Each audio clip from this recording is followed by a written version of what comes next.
থেকে সে সকালবেলা গেল, এখনো বাড়িতে ফিরল না। আমি চাই তার একটু খোঁজখবর নিয়ে আসি। আমার ভাইরা তারা দেখেন কেমন অভিভাবক ছিলেন, তারা কিভাবে মানুষের যত্ন করতে, মানুষের খোঁজখবর রাখতেন। চার করে আল্লাহ ঘোষণা দিয়েছেন, আমার ভাইরা বলতেছিলেন নবীজি তখন তার সন্তানের বলেন, দেখেন একটা বাগানের মধ্যে ছোট ছোট বাচ্চাদের সাথে সমবয়সী বাচ্চাদের সাথে খেলা করছেন। আনাস ছোট ছোট বাচ্চাদের সাথে কি করছেন? খেলা করছেন। অবস্থায় সেখানে গেলেন, গিয়ে এক পাশে দাঁড়ালেন, আরো মানুষের খেলা দেখতেছিল। ওই এক পাশে দর্শকের মতো হাত দিয়ে দাঁড়িয়ে আছেন। নবীজি হাত দিয়ে দাঁড়িয়ে আছেন। তিনি অনুভূতি করার পরে হযরত আনাস রাদিয়াল্লাহু তাআলা চেহারা নবীজির চেহারার সাথে হুট করে লেগে গেছে। হযরত আনাস রাদিয়াল্লাহু তাআলা খেলা অবস্থায় দেখতে পারলেন যে নবীজি সেখানে দাঁড়িয়ে তার খেলা দেখছে। হযরত আনাস থেকে দেখার পরে তার পরিচয়ের মধ্যে দাঁড়িয়ে আছেন।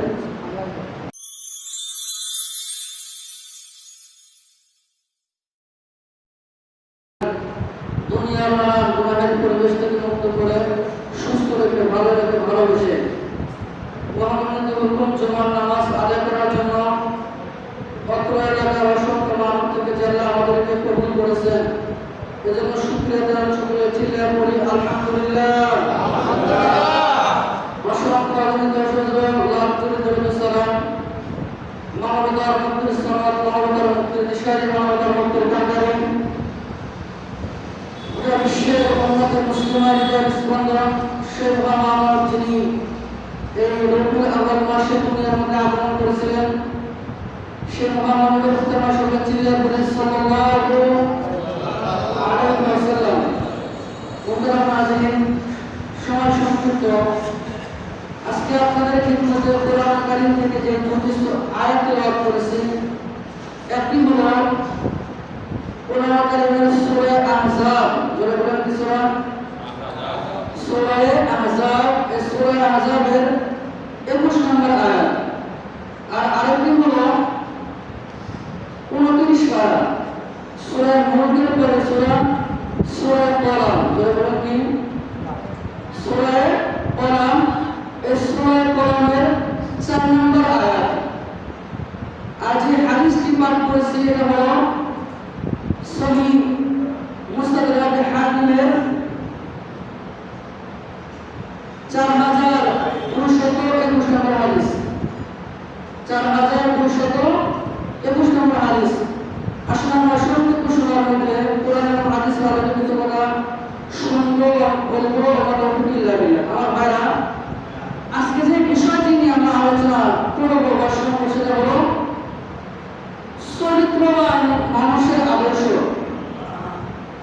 হযরত মুহাম্মদ সাল্লাল্লাহু আলাইহি ওয়াসাল্লাম। তাহলে আজকে আলোচনার বিষয়টি চরিত্রবান মানুষের আদর্শ, হযরত মুহাম্মদ সাল্লাল্লাহু আলাইহি ওয়াসাল্লাম। আসলে চরিত্র সম্পর্কে আমরা প্রথমে জানি। চরিত্র হলো একটা বাংলা শব্দ, এর আরবি হলো খুলুক। এর আরবি কি? খুলুক। এই খুলুক হলো ২ প্রকার। কয় প্রকার? খুলুক হলো ২ প্রকার। এক নম্বর হলো খুলুক সুরাত। খুলুক কি? সুরাত। আরেকটা হলো খুলুক সিরাত। একটা সিন দিয়া আর একটা সর দিয়া। তাহলে একটা কি? খুলুক সুরাত। আর আরেকটা হলো খুলুক সিরাত। খুলুক সুরাত হলো বান্দার দৈহিক আবরণ, দৈহিক চরিত্র বা বাহ্যিক চরিত্র। আর খুলুক সুরাত হলো বান্দার মৌলিক চরিত্র। সুবহানাল্লাহ। খুলুক সিরাত মানে কি? বান্দার আসল চরিত্র, অর্থাৎ মৌলিক চরিত্র। আমি দেখতে পাঞ্জাবি পড়েছি, টুপি পড়েছি, দাঁড়িয়ে রেখেছি, আমাকে বাহ্যিক দিক থেকে দেখতে কি মনে হচ্ছে?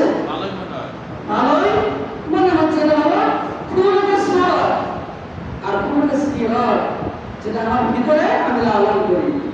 কেউ না দেখলে সেটাকে তিনি কে? সেটা বলে আল্লাহ। এই কোরআনের সিরাত সম্পর্কে দুনিয়ার মানুষ না জানলে যিনি জানেন তিনি আমাদের আল্লাহ। যেন আমার ভাই আমাদের নবীজি যেহেতু আমাদের আদর্শ, তিনি আমাদের আদর্শ, আমাদের নবীজি, আমাদের নবীজির চরিত্র কেমন ছিল? আমাদের মতো 40 নম্বর চরিত্র ছিল? আজকে তো আমাদের চরিত্র মাশাআল্লাহ সারাদিন যাই করি, রাতের বেলা যখন একা একা বিছানা সেবারের সাথে মাথা লাগাই, তখন আমরা চিন্তা করি আজকে কত টাকা পাইছি, কাকে মারছে, কাকে ধরছে, কাকে ধরছে, ঠিক কিনা বলেন? আমার যে নবীজির চরিত্র কেমন ছিল? আসুন আমরা চরিত্রের আরেকটি প্রকার জানি। চরিত্র হলো 3 প্রকার। প্রকার 3 প্রকার। 1 নম্বর চরিত্রের নাম হলো খুলুকে হাসান। বলেন কি? এখন মনস্থ রাখবেন, 1 নম্বর চরিত্রের নাম কি? খুলুকে হাসান। 2 নম্বর চরিত্রের নাম হলো খুলুকে কারিম। বলেন কি? খুলুকে কারিম। আর 3 নম্বর চরিত্রের নাম হলো খুলুকে আজিম। সুবহানাল্লাহ। 3 নম্বর চরিত্রের নাম কি? খুলুকে আজিম। আজকে আমরা আলোচনা করব খুলুকে আজিম নিয়ে। আসুন খুলুকে হাসান এই চরিত্রের বৈশিষ্ট্য কি? এই চরিত্রের বৈশিষ্ট্য হলো বা এই চরিত্রের মানুষ হলো তারা, কেউ আপনাকে অন্যায়ভাবে হোক তার স্বেচ্ছায় হোক একটা আঘাত করেছে, আপনি তাকে প্রতিশোধ নিয়ে নিলেন। আপনাকে কেউ একটা থাপ্পড় দিয়েছে, বুঝাইতেছি, আপনি তাকে কি করলেন? প্রত্যুত্তরে একটা থাপ্পড় মেরে দিলেন। এটা হলো খুলুকে হাসান। এটা আমাদের মধ্যে আছে। একটা দেয় নাই, মাত্র হাত রেডি করছে, এর আগে আমরা তার নাক কি করে ফেলাই, বাস, এটা আমাদের চরিত্র। আর দ্বিতীয় হলো খুলুকে কারিম। এই খুলুকে কারিমের বৈশিষ্ট্য হলো কেউ আপনাকে অন্যায়ভাবে আঘাত করেছে, আপনি প্রতিশোধ না নিয়ে তাকে সাধারণ ক্ষমা ঘোষণা করে দিলেন। এটা হইল আমাদের মানুষ ছিল যে সে বোঝে নাই, সে একটা আঘাত আমাকে করেছে, আমার একটা ক্ষতি করেছে, আমি তো বুঝি, আপনাকে মাফ করে দিলাম। আর 3 নম্বর যে চরিত্র সেটা হলো খুলুকে আজিম। সুবহানাল্লাহ। এই খুলুকে আজিম হলো আল্লাহর নবীর চরিত্র ছিলেন। এই খুলুকে আজিমের বৈশিষ্ট্য হলো কেউ আপনাকে অন্যায়ভাবে আঘাত করেছে অথবা স্বেচ্ছায় আঘাত করেছে, আপনি তাকে আঘাত করবেন না, আপনি কি করবেন না? আঘাত করবেন না, বরং আপনি আপনার উত্তম ব্যবহার দ্বারা আপনি তাকে শুনতে দেবেন, আপনি তাকে আপন করে দেবেন। সুবহানাল্লাহ। এটা ছিল আপনার নবীজির চরিত্র। আমার ভাইরা, আল্লাহ পাক রব্বুল আলামিন কোরআনুল কারীমের সূরা কালামের 4 নম্বর আয়াতের মধ্যে বলেন, ওয়া ইন্নাকা লাআলা খুলুকিন আযীম। আল্লাহ বলেন, নবী নিশ্চয় আমি মালিক আপনাকে উত্তম চরিত্র দান করেছি। বলেন সুবহানাল্লাহ। আমি আল্লাহ আপনাকে উত্তম চরিত্র, উত্তম আদর্শ দিয়ে অনন্ত দুনিয়ার মধ্যে পাঠিয়ে দিলাম। ও মুসলমান নবীজির চরিত্র কেমন ছিল? ও মুসলমান নবীজির ব্যবহার কেমন ছিল? নবীজির আচার ব্যবহার কেমন ছিল? আল্লাহর গোলামেরা নবীজির ধৈর্য গুণ কেমন ছিল? নবীজির সত্য খাদেম সাইয়েদনা হযরত আনাস বিন মালিক রাদিয়াল্লাহু তাআলা আনহু, নবীজির এই খাদেম বলেন, ও পৃথিবীর মানুষ, নবীজির চরিত্র বা নবীজির ধৈর্য কেমন ছিল না তোমরা শুনে নাও। আমি আনাসকে একদিন আল্লাহ নবী বললেন, আনাস তুমি যাও বাজার থেকে আমাদের জন্য কিছু কিনে নিয়ে আসো, আমাদের জন্য বাজার করে নিয়ে আসো। ও মুসলমান নবীজির সাহাবা আনাস বলেন, পৃথিবীর মানুষের আল্লাহ নবীর ঘরের মধ্যে কিছুই ছিল না, কোনো খাদ্য বস্তু ছিল না। নবীজি আমাকে বললেন, আনাস তুমি বাজার থেকে আমাদের জন্য কিছু খাদ্য নিয়ে আসো, আমাদের জন্য বাজার করে নিয়ে আসো। কিন্তু মুসলমান আমি আনাস মানুষ করতেছিলাম, আমি আনাস সুলতানের কারণে আমি তখন বাজার করার জন্য বাড়ি থেকে বের হইলাম। বের হওয়ার পরে আমি দেখলাম বাজারের মধ্যে আমার সমবয়সী কিছু ছোট ছোট বাচ্চারা খেলা করছে। যেহেতু আমি ছোট ছিলাম, আমি নিজেও খেলা করে সামলাতে পারলাম না। আমার দুনিয়ার মানুষ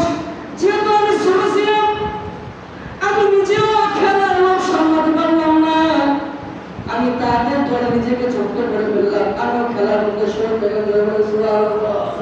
শরীর পরে যখন সারাদিন করে বিকাল হয়ে গেল, আমি এতটাই খেলার মধ্যে নিমজ্জিত হয়ে গিয়েছিলাম, নবীজি যে আমাকে বাজারের জন্য বলেছে এটা আমার মনে ছিল না, এটা আমার কি ছিল না, মনে ছিল না।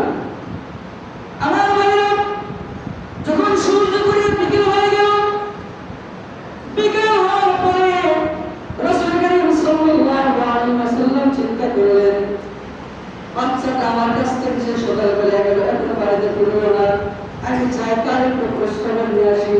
আমার ভাইরা তারা দেখেন কেমন অভিভাবক ছিলেন, তারা কিভাবে মানুষের যত্ন করতেন, মানুষের খোঁজখবর রাখতেন। চার বলে আল্লাহ ঘোষণা দিয়েছেন, ওয়া ইন্নাকা লাআলা খুলুকিন আযীম। আমার ভাইরা বলতেছিলেন, নবীজি তখন তার সন্তানের কথা বলেন, এরপর আপনারা দেখেন হযরত আনাস রাদিয়াল্লাহু তাআলা আনহু একটা বাগানের মধ্যে ছোট ছোট বাচ্চাদের সাথে, তাদের সমবয়সী বাচ্চাদের সাথে খেলা করছেন। সুবহানাল্লাহ। হযরত আনাস ছোট ছোট বাচ্চাদের সাথে কি করছেন? খেলা করছেন।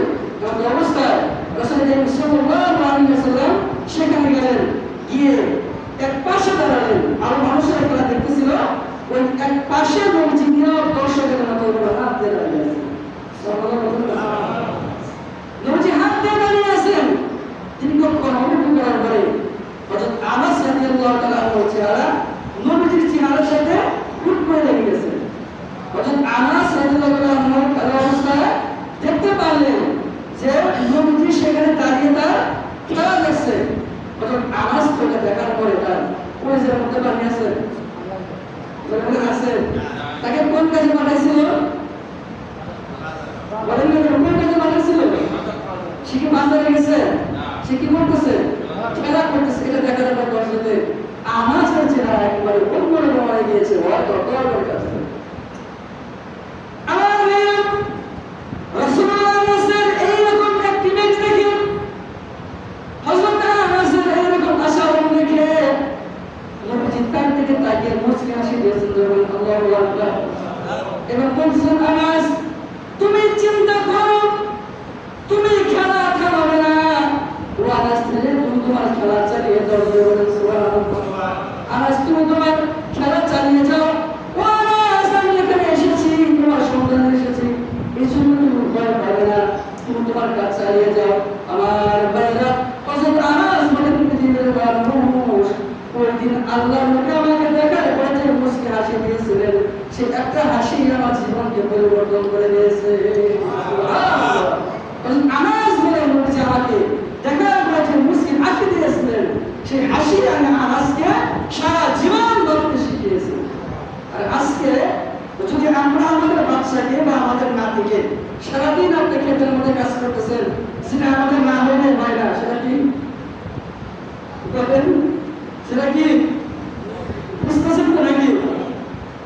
আপনি পাঠাইলেন, হ্যাঁ আপনার যাও এক প্যাকেট নিয়ে আসো, এখানে ছোট্ট মানুষ তো বোঝে না। আপনি দোকানে পাঠাইছেন, সে দোকানে টাকা নিয়ে কোথাও দাঁড়িয়ে দাঁড়িয়ে খেতেছে, হয় না। যখন সে ফিরে যায়, আমরা কি তাকে আসতে থাকি? মুখ দিয়ে যা বের হয়, ওর মায়েরকেও তো হাত দেই, ওর নানিকেও তো হাত দেই, ওর মায়ের যত খুশি শুরু দিয়ে দেয়। এটা কি আমাদের চরিত্র? আমরা তো নবীজির আদর্শ উম্মত দাবি করি। আমার ভাইরা সাহাবায়ে কেরাম নবীজির আদর্শ সম্পর্কে আম্মা জান আয়েশাকে প্রশ্ন করলেন, আম্মা আমাদের নবীজির আদর্শ কেমন ছিল? সুবহানাল্লাহ। কি প্রশ্ন করেছে? আমাদের নবীজির আদর্শ কেমন ছিল, আমাদের নবীজির চরিত্র কেমন ছিল? আম্মা জান আয়েশা মুস্কি হেসে কোরআনের দিকে তাকিয়ে জবাব দিয়েছেন, কানা কুলুহু আল কুরআন। চিল্লাইয়া আল্লাহু আকবার। আম্মা জান আয়েশা বলেছেন, নবীজি সাহাবায়ে কেরাম নবীজির চরিত্রই হলো কোরআন। সুবহানাল্লাহ। নবীজির চরিত্র কোরআনের ব্যাখ্যা যে কোরআন নবীজির চরিত্র কিভাবে হয়, এটা এইভাবে হয়, আল্লাহ কোরআনের মাধ্যমে যে বিষয়গুলো মানব জাতিকে আদেশ করেছেন, কি করেছেন? আদেশ করেছেন।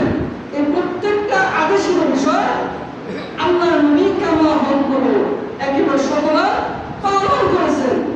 আর যে বিষয়গুলো আল্লাহ কোরআনের মাধ্যমে নবীকে নিষেধ করেছেন সেই বিষয়গুলোকে নবী থেকে একেবারে শতভাগ বিরত রেখেছেন। এজন্য সব কিছুর সমন্বয়ে নবীজির চরিত্র পুরোপুরি কোরআন।